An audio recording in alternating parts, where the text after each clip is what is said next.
Hey there. See when it does that, they can actually see us. What we're doing. Yeah, I know, but we're not on the real. Well, we are now. Hello, this is George. Hey, Bonnie. Mwah.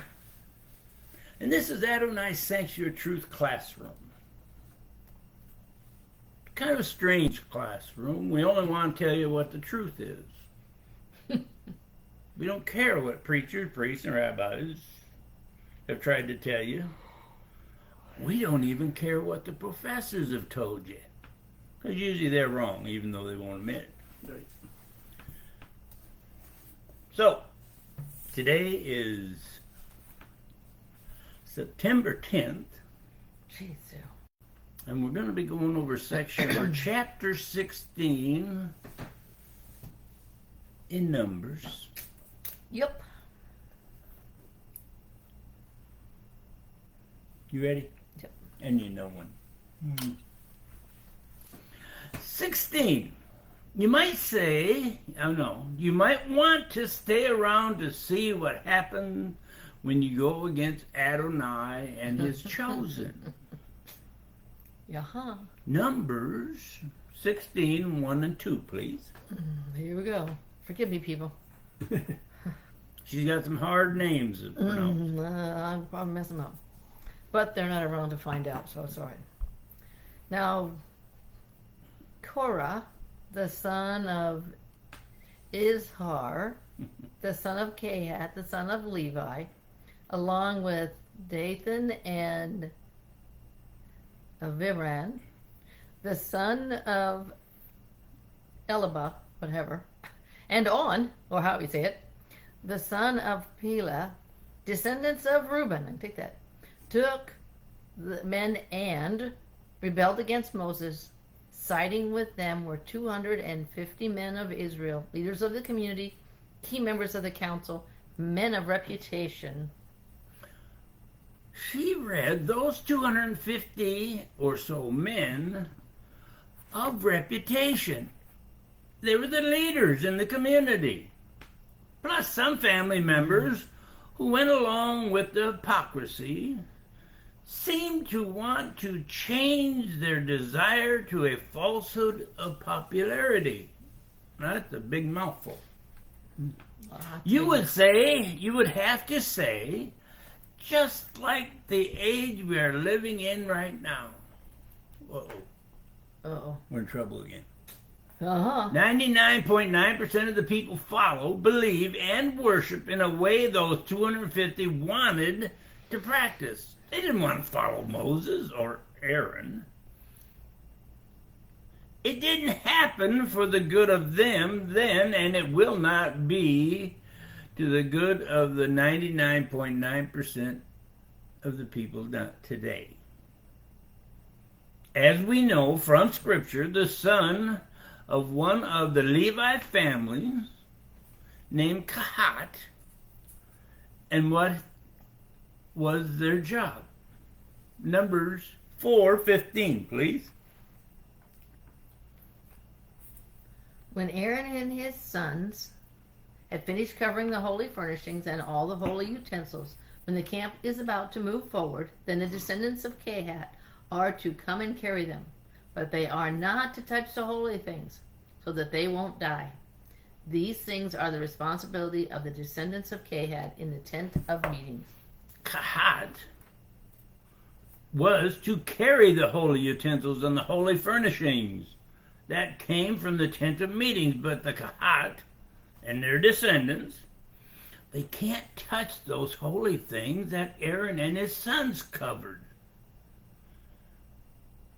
Yet now they get the idea of, hey, we're just as good as this Moses and Aaron guys are. So in 16:1, they convinced some of the descendants of Reuben to side with them, in other words, rebel against Adonai by doing that to Moses. And in 16:2 says they had 250 community leaders, key members who may have great reputations even some council members.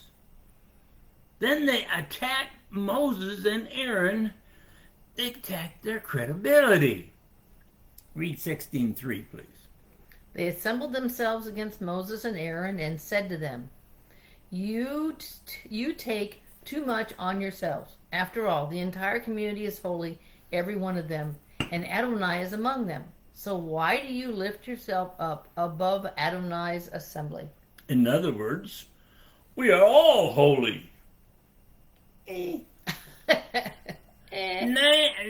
Adonai is among us also. So why do you two lift yourselves above this assembly? Well, let's go to 16:4. When Moses heard this, he fell on his face. In other words, this rebellion wasn't going well for what Moses saw in Adonai. Moses fell with his face to the ground. Read 5, please.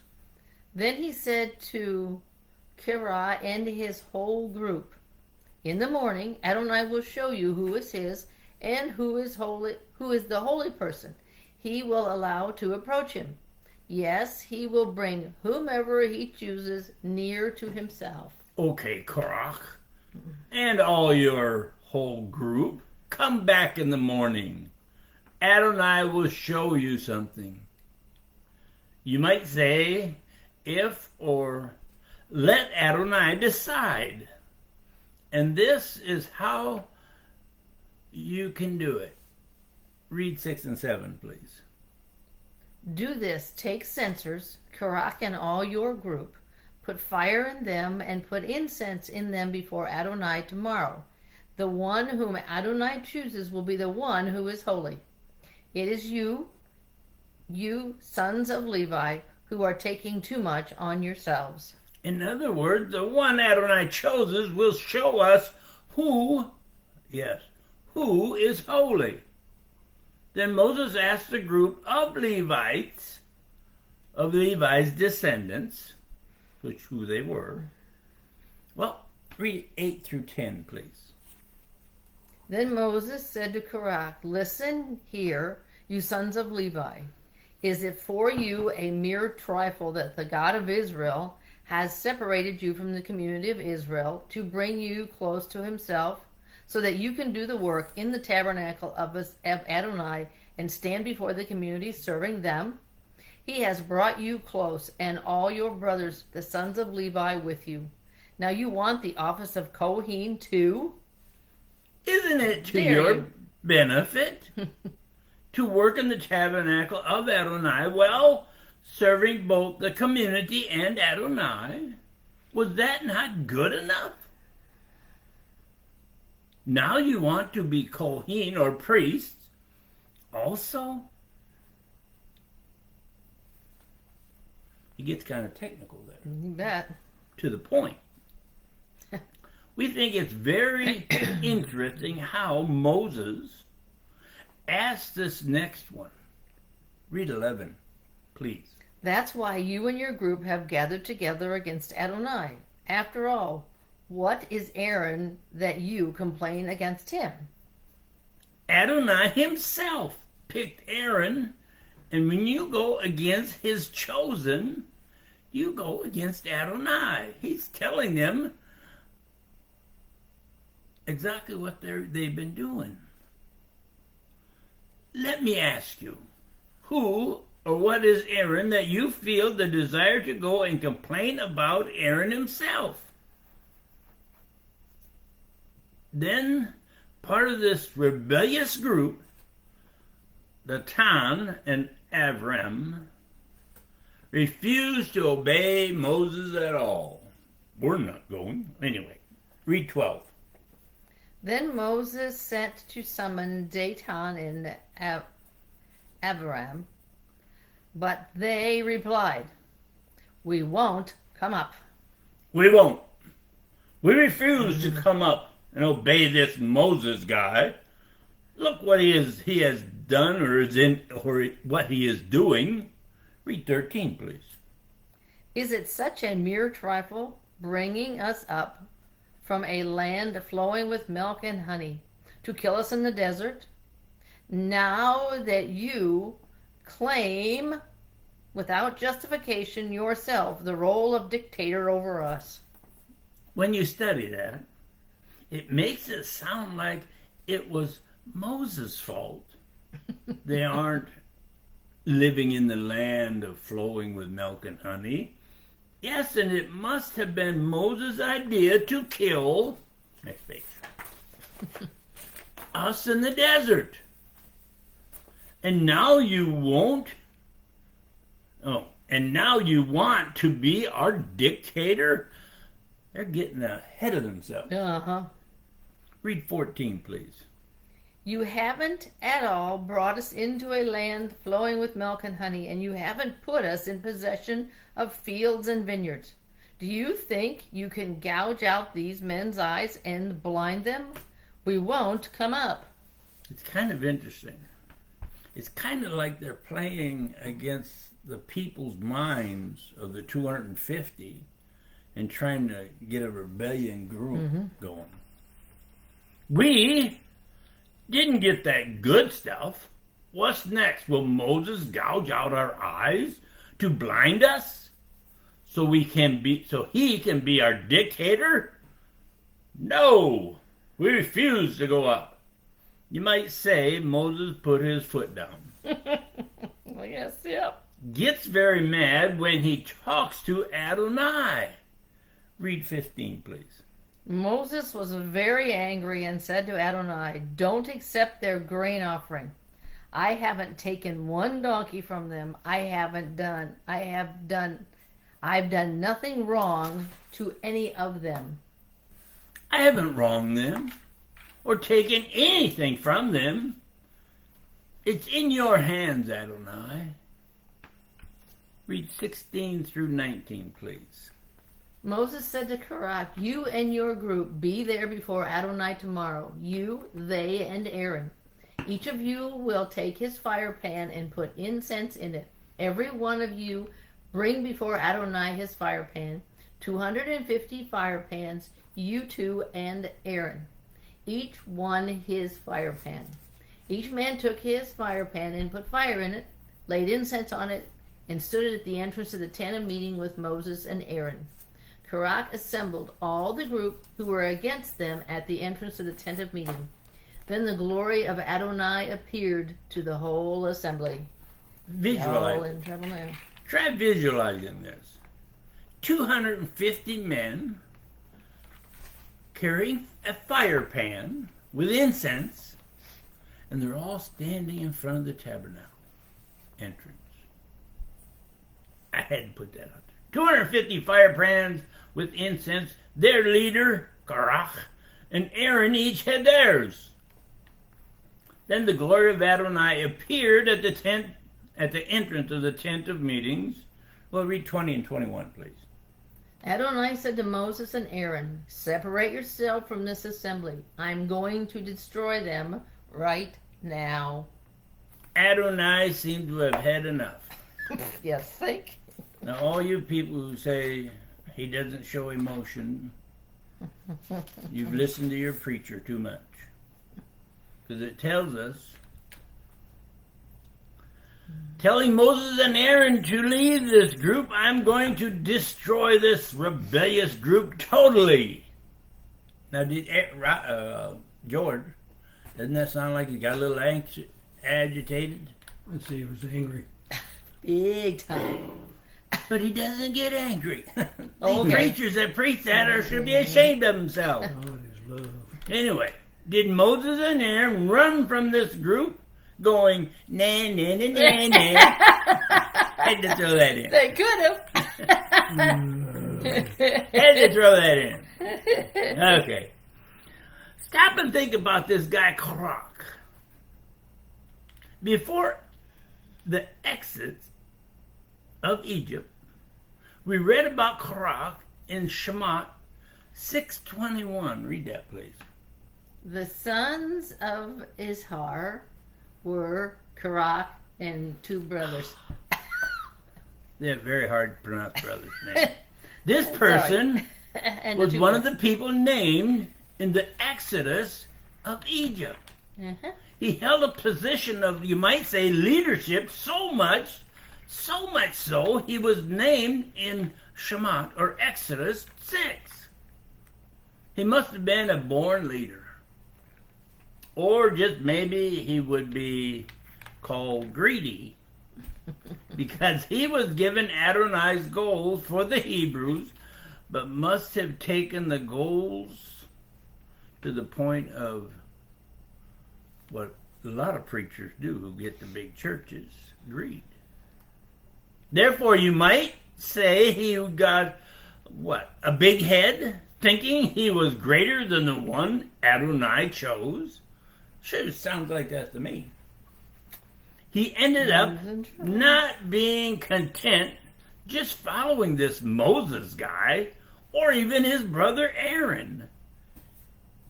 You might say he had ambition, and he wanted more. Okie dokie. Okie dokie. I still like that na na na na na. George laughed at me. Well, did Moses and Aaron run away going na na na na? No. Read 16:22, please. They fell on their faces and said, O God, God of the spirits of all humankind, if one person sins, are you going to be angry with the entire assembly? They fell to the ground pleading for the followers in this group. Interesting. They don't understand why they are doing this.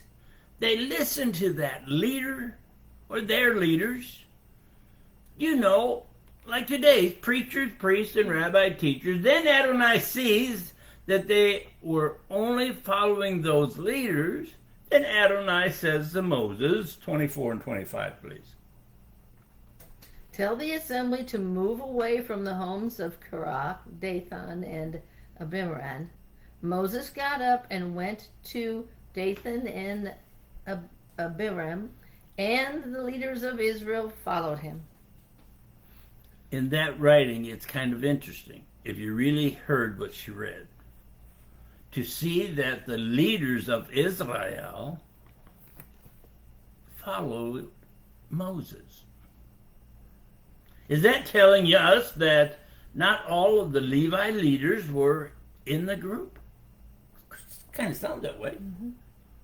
Or were they trying to pull the wool over their face? Read 16:2.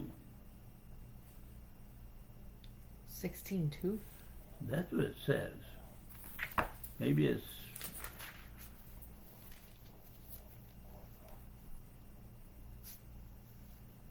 Rebelled against Moses, siding with them with 250 men of Israel, leaders of the community, key members of the council, and men of reputation. And yes, I was supposed to read that. Were those leaders of the community, were they followers of Korah, Dathan, and Abiram?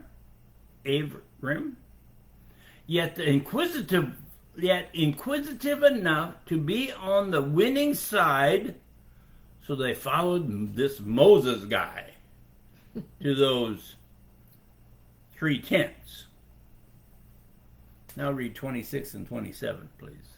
There he said to the assembly, leave the tents of these wicked men. Don't touch anything that belongs to them, or you will be swept away in all their sins. So they moved away from all around the area where Korah, Dathan, and Abiram lived. Oh, then Dathan and Abiram came out and stood at the entrance to their tents with their wives, sons, and little ones.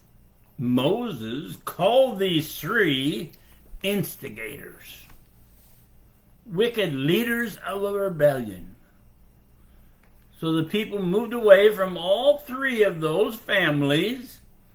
Then the 2 who wouldn't come to Adonai when Moses summoned them, stood at the entrance with their whole family, wanting to show unity, more or less. Read 28. Moses said, here is how you will know that Adonai has sent me to do all things, and that I haven't done them out of my own ambition. 28. Here's how Adonai will show you that I don't do this with my own ambition. Moses tells him straight out, 29, please. If these men die a natural death like other people, only sharing the fate of common to all humanity, then Adonai has not sent me. If these men die of a natural death like others, he's making a bold statement here. If you really think about it. Then Adonai hasn't sent me. Read 30. But if Adonai does something new, if the ground opens up and swallows them with everything they own, and they go down alive to Sheol, then you will understand that these men have had contempt for Adonai. If Adonai does something totally new with them, well, how about like the earth opens up and swallows them so they and theirs go down to Sheol, alive. Sheol is a place of the dead. And they were going to go down there alive. That will show you they are doing this wicked thing as a sin, as contempt, or a contempt for Adonai. It's not about Moses, it's about Adonai. Think about that. Read 31 and 32, please. The moment he finished speaking, the ground under them split apart. The earth opened its mouth and swallowed them up with their households and all the people who sided with Korach and everything they owned. Was that 33 also? No. 333. So they and everything they owned went down alive into Sheol. The earth closed over them and their existence in the community ceased. I think so. I would hope so. Imagine the people The around. earth swallowed them and covered over them. The people who went down in that hole realized their sin, I bet you. Too late.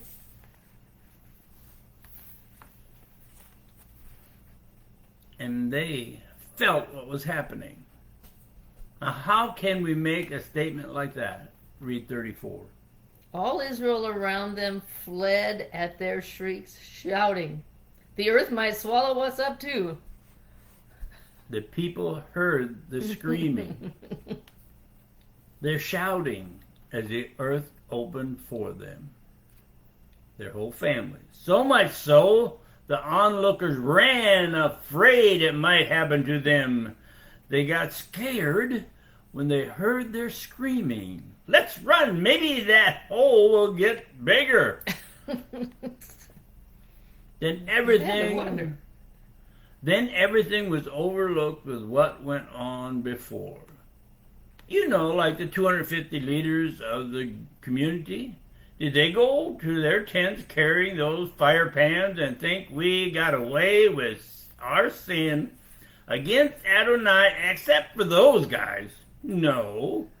It's like today, if your preachers, priests, rabbi teachers who are not telling, using, teaching, or preaching the truth, and you're like those 250 leaders of your religious place of worship, then you still will be judged for the falsification of the scripture, just like those 250 back then. Read 35, please. Then fire came out from Adonai and destroyed the 250 men who had offered the incense. Whoa. Whoa, that didn't work. That 250 went back to their places thinking, we got away with that. Well, they, like everyone today who follows their falsification of the scripture, will get that same reward as the 250 did. Fire. That section or chapter, those verses are talking to us today as much as it talked to the Hebrews back then. Yet back then, well, and today, we find out that most of you, let's say 99% of the people, didn't and refuse now the truth. Adonai's truth. If you, when you follow your leaders and not follow Adonai and his son Yeshua, we hope you like your only reward. It will be fire. Don't follow us. No, follow Yeshua to Adonai. That's interesting because George and I have been talking about this for some time in our Wednesday talks. Don't follow Yeshua, or don't follow us. Follow Yeshua to Adonai, because you have to get to Adonai and nobody else. Did you It says right there, stop. see what Tom said? This was the first scared straight program. The first Scared Straight Program. All right. Thanks, Tom. It definitely was that. Can you imagine the ones around him going, uh-oh. Can you imagine the people that are listening, that go to the churches and they preach and listen to all that falsification? You can just hear the programs going click, click, click, click, click, off. Because they're scared. They should be scared. They get the same reward as those 250 who started going back to the place, their tents, thinking they got away with it. Mm-hmm. At least that's what I got out of it. But they didn't. We hope you have a good week. Share and Please like and share it. and I will post it on YouTube. So you can check it there as well if you don't have Facebook. and 17 is next week. And and George and I talked about this also on Wednesdays. Never before have I ever read numbers where it meant so much. Mm-hmm. Yeah. And we got so much out of it. True. Truthfully speaking, preachers zip right through numbers. They remember and talk about the main stuff of Exodus, because you can see that in the movies. But they zip right through Numbers, Leviticus, and Deuteronomy. The first 5. Got to get to the Gospels. Yeah. So I hope people understand you gotta believe and understand and follow truth, not the falsification that's being pushed today and has been for centuries. I hope Adonai has his hand on each one of you. Helps you and gets you to understand you need truth. Have an awesome week, guys. The first Scared